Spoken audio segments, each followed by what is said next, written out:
Dunyodagi eng kuchli ligada o'zbek sportchisining debyuti va UFC rahbari Dana White'ni hayratga solgan jang bu Ramazan Timirov haqida. Uning oldida ulkan imkoniyat turibdi. Butun dunyoga o'z mahoratlarini namoyish qilish. Unda xatoga yo'l qo'yish huquqi yo'q. Raqibi esa CJ Vergara. 40 soniyadagi nokauti bilan UFC'ga kirgan amerikalik jangchi.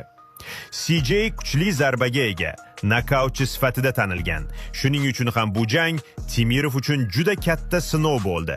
Savol shunda: amerikalik o'zining Muay Thai va klinchdagi tizza zarbalari bilan Ramazonni hayratga sola oladimi? Birinchi raundning o'rtalariga kelib, Timirov chapdan kuchli huk bilan CJ'ni qo'layotgan holga keltiradi. Amerikalik nokdaunga tushadi.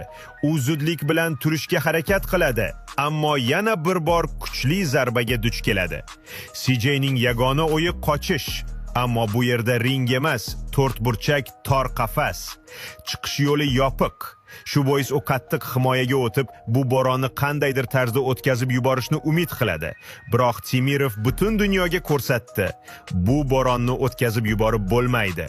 U faqat raqib taslim bo'lgandagina to'xtaydi.